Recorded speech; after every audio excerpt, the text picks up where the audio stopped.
Hey there, bibliophiles in this Raising Bibliophiles. Without ratings and warning labels, finding which books are appropriate for your children to read is like navigating wild terrain without a map and a compass.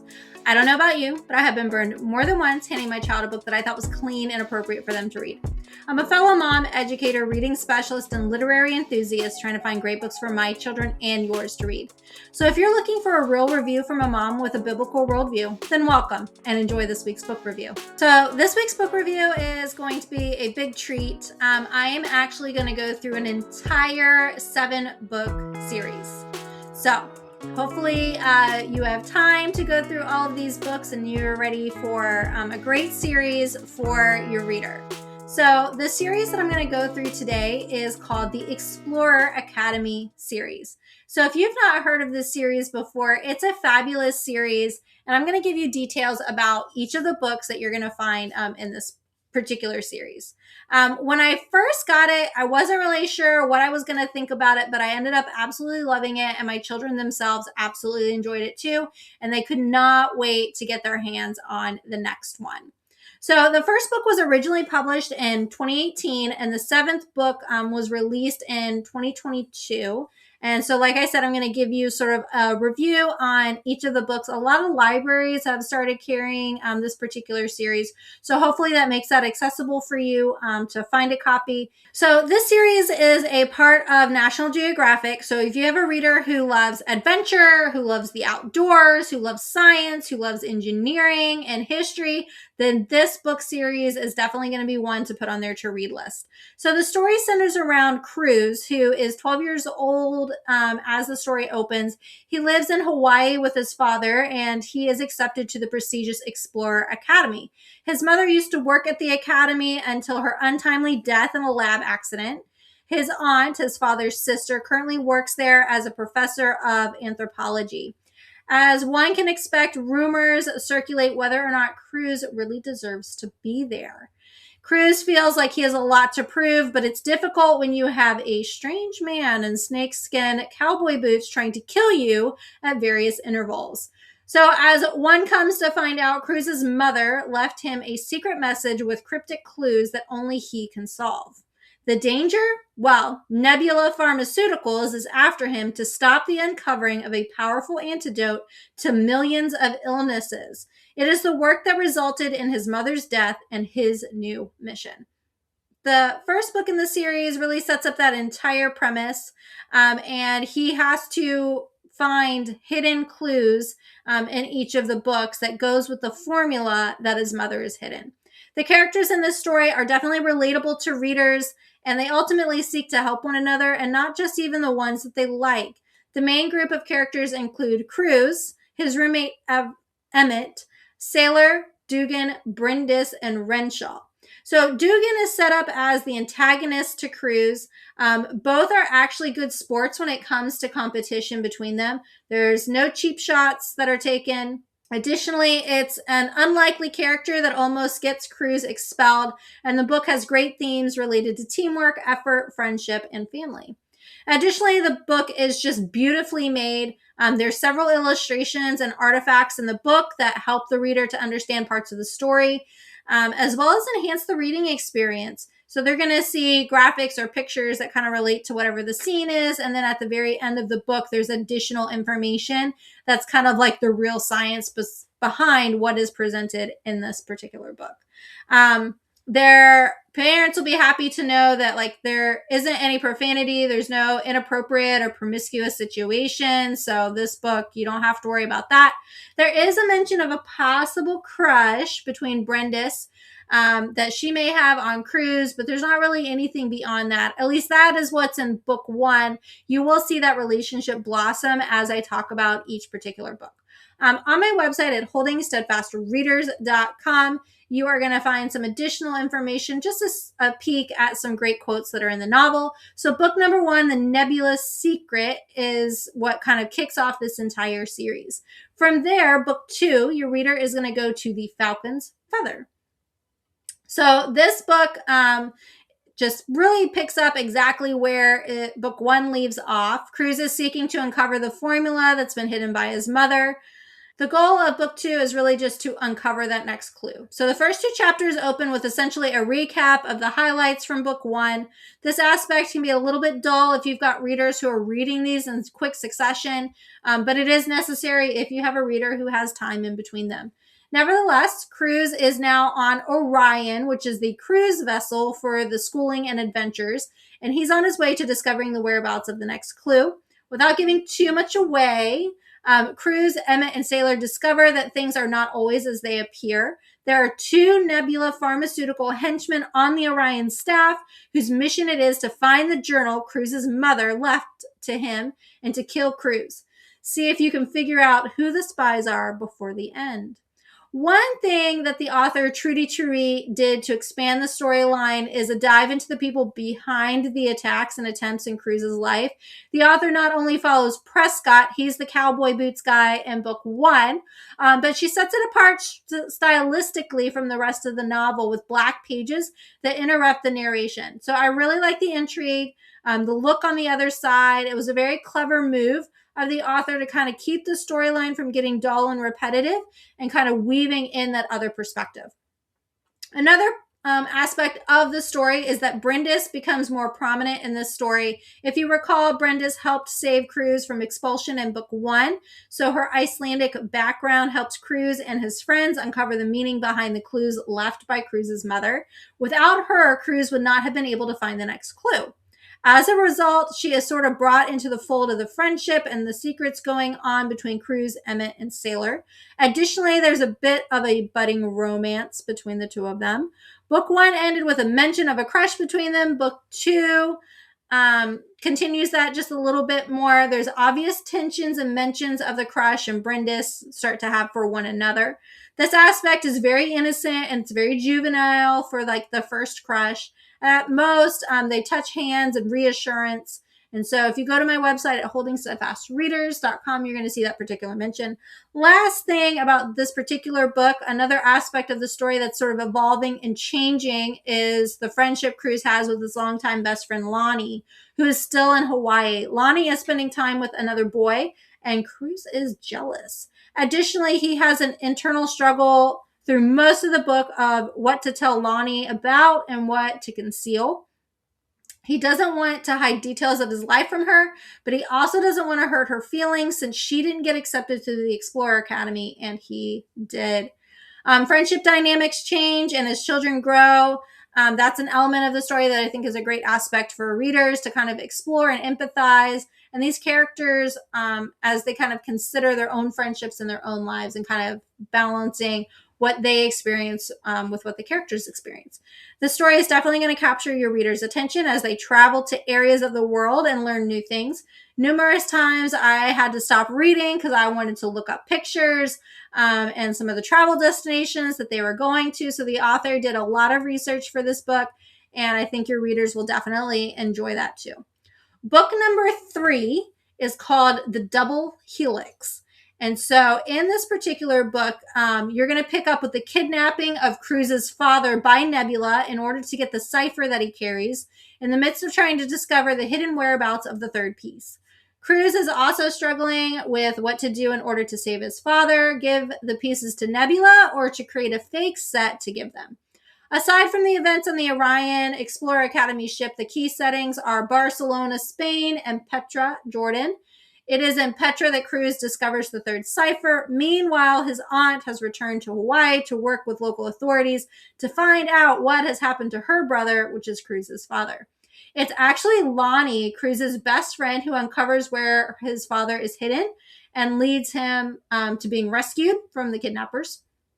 The story ultimately ends well and also with a huge cliffhanger as Cruz falls into a hole and is surrounded by human bones with no way out. Key developments in the plot of this particular story: Rook, who's an old Explorer Academy librarian, makes a reappearance in a maze to Cruz, but no words are spoken. A young lady in Petra saves Cruz from being crushed by rocks, and she knows about Nebula, but it's unclear what her connection is and why she saved Cruz. Readers will also see key character developments between Dugan and Cruz. The once bully is sort of showing a softer side as he's battling with the possibility of having to drop out of the Explorer Academy. Cruz is startled by this and was really determined not to let him drop out. Lastly, there is the budding interest that continues between Brindis and Cruz. They have an innocent sort of brushing of hands. They're smiling at each other. They share a jacket and are just a little bit close and snuggly, but nothing that isn't, innocent to a degree. So book number 4 is The Star Dunes. And again, going to pick up where book 3 left readers. So Cruz is at the bottom of a hole. He is surrounded by human remains. As expected, he discovers a way out and he eventually is found by his teammates. Book 4 has a heavy focus on conservation efforts in Africa. It is during an attempt to save mountain gorillas from a deadly virus that Brindis is accidentally the recipient of poison by Nebula that was intended for Cruz. There is speculation throughout a good portion of the book as to whether or not she's going to survive. Spoiler, she does. Aside from uncovering the 4th cipher, character development, and other central aspect of the book, Brindis and Cruz's crush on one another continues to develop with a hug that lasts a little longer, a kiss on the cheek, and sort of a teasing remark from Aunt Marisol about Cruz being in love. Cruz also manages to make a new enemy, Allie. Allie blasts Cruz for always having to steal the moment and show off. And so you'll see some quotes of that on my written review at holdingsteadfastreaders.com. The reader discovers in this book that there is also an explorer who is a Nebula spy. It is possible that Allie has been turned against Cruz and something more will develop from the tension. Dugan also continues to develop as he reveals the hardships his younger brother is facing when he's absent and while he himself is enrolled in the Explorer Academy. Dugan is planning to drop out from the academy in order to return home to care for his brother, who's the victim of bullies at school. Through this experience, Dugan actually apologizes to Cruz for the way that he's treated him at the start of the book series, realizing that he's treated Cruz exactly as a bully would. This is a huge shift in his character development and shouldn't go unnoticed. The author does a great job of showing how people can and do change. Additionally, the team rallies around Dugan and agrees to make his younger brother an honorary member of the team and will take turns calling and checking in on him. It's a sweet moment in the book that brought tears to my eyes. Also, as a spoiler, Lonnie joins the Explorer Academy. And lastly, Cruz has his own sort of continued development as he's wrestling with the task of finding the pieces that his mother has left behind, which he wouldn't be able to do without the help of his teammates. One thing that really stood out to me in this book, as the way that the author presents some of the assignments that the students had to complete. These assignments would likewise be a great activity for homeschool families or children who enjoy nature. In book 4, their assignment is to create a conservation plan for an endangered African animal. So considering the issues you would need to address, such as poaching, habitat loss, climate change, food source problem, what about society's attitudes and traditions? Choose 3 major threats, then explore how they work to overcome these problems. That's sort of their assignment that's given. And so that would make a great assignment that if there was a homeschool family, you could definitely do a quick companion piece and utilize some of that. Next is book number 5, known as The Tiger's Nest. So returning from a 2-week break, Cruz is refreshed and recharged to uncover the 5th cipher. In book 4, Cruz had to leave behind his tablet and a harrowing escape from Nebula that contained the last image and video of his mother prior to her death. He didn't look at it originally and is filled with regret at not taking the opportunity when he had it. Fortunately, Dr. Fanchen has the video and offers Cruz the opportunity to once again view what was left. It is the clip of the video that opens up new mysteries for the book, and that will certainly lead into books 6 and 7. It is what Cruz sees and discovers that finishes the plot twist of book 5. I don't want to give too much away, so you might want to just read it because it's really good. Nevertheless, upon catching up with his team, they have a mission that requires them to restore a habitat or on a nearby island that has been taken over by an invasive species. Unfortunately, their leading professor almost dies and must be recovered by Team Cousteau. Lonnie, Cruz's best friend, must face real danger in order to save the professor. Fearing something deadly has happened to Lonnie, Cruz is beyond relieved when she reappears. Cruz's response, however, leaves Brendis wondering if there's more going on between the two, since she's unaware of their youthful history together that has been kept a secret from the other team members. Despite what Brendis thinks his friends know of his crush on Brendis, which gains a bit more attention in book 5, Sailor teases Cruz one morning about his crush and if they have kissed yet. After returning from the mission, Cruz finally finds a moment to confront Brendis, who's been distant from him since their return. Cruz explains that Lonnie is his best from home, and Brendis accepts his apology for not telling her sooner. In response, she does kiss him, and about half the page on 113 sort of gives a detailed response from Cruz about the kiss, and he's just feeling jumbled and joyous feelings. Shortly after this, Cruz and his friends Emmett and Sailor and Lonnie are off to find the fifth cipher piece that is located at the Taj Mahal. It is here that Cruz does find the fifth piece, but also is met again by the mysterious girl who saved him in Petra in book 4. She is none other than the daughter of the villain who is trying to stop Cruz from finding all 8 pieces of the cipher. She discloses her own motives for keeping Cruz safe, but he also learns who all is against him. Without time to lose, Cruz uncovers the whereabouts of the 6th cipher piece and is given permission to retrieve it without returning to the ship Orion on one condition: an adult must go with him. The adult who shows up is Taryn, their beloved advisor for the explorers. Unfortunately, in a battle to save Cruz from one of the Nebula villains, Taryn is killed. I wouldn't typically divulge such a key twist in the book, but depending on the sensitivity of your reader, it is good to be aware that a beloved and trusted character dies. And book 5 has a lot of twists and turns, ups and downs, that's going to leave your reader just begging for book 6.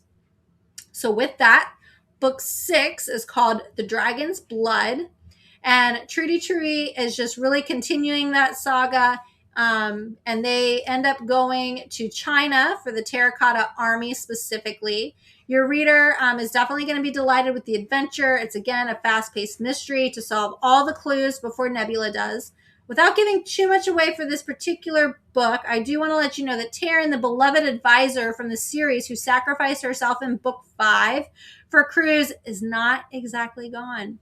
Readers will discover that she is an AI robot that has grown beyond her programmed capabilities.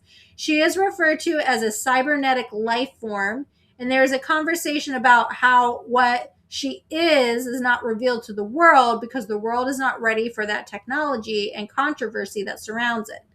Given what's going on currently with the development of AI, I think it's probably important to discuss that with your reader. What are the morals or ethics and implications of some of this technology? Book 6, Zebra, the secret Nebula agent, is revealed and nearly causes a catastrophe for all on board the ship. Fortunately, Cruz receives some timely help to thwart the plans. And the only other point of continued development worth noting is the further development of Brendis and Cruz and their relationship. They make Valentine's Day gifts for one another, and Brendis becomes a bit obsessed about Cruz going to the ship doctor after mercury exposure. All of it is very harmless, but it is still present. Lastly, book 7 is The Forbidden Island, and this is going to draw this amazing series to a close, picking up where book 6 leaves readers. Cruz and his friends are at a loss with what to do with the 6th part of the cipher is missing. Without it, Cruz cannot finish the mission that he started, and Nebula is more of a threat than ever. In the opening, Cruz and his friends attempt to trick the hologram of his mother by creating a quality 3D rendering of the piece, but the program is not fooled.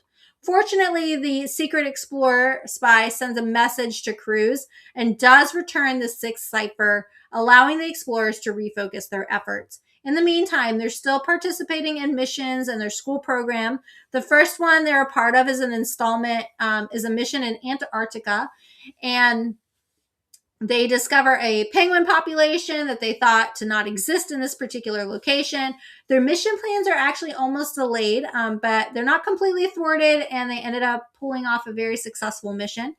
Once the explorers finish with their Antarctic mission, they solve the sixth clue and are on their way to find the seventh piece of the cipher. In mid-flight, they realize that they're going in the wrong location, or that they're going to the wrong location, and they change course to arrive at the actual Explorer Academy in Washington, D.C.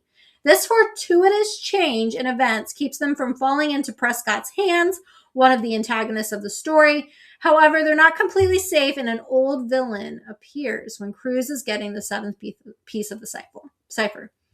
But he does manage to escape. So, spoiler there.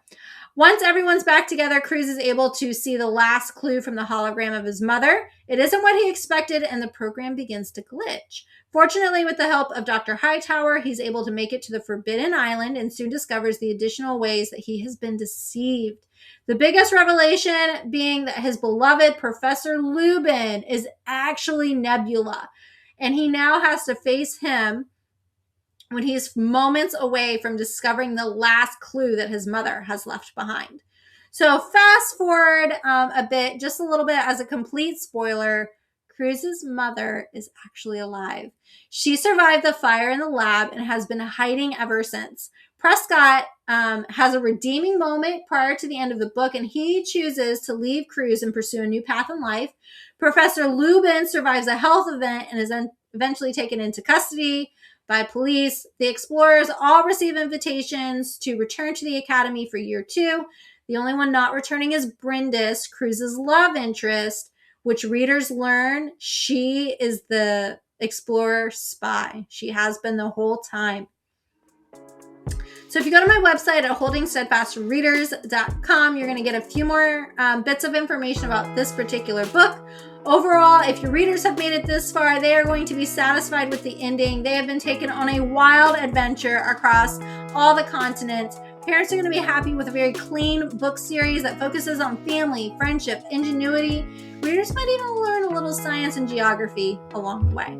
So that's been a very long video talking about an entire book series. I hope that's been helpful to you as parents trying to find great things for your children to read. And I hope that you'll join me next week for another book review.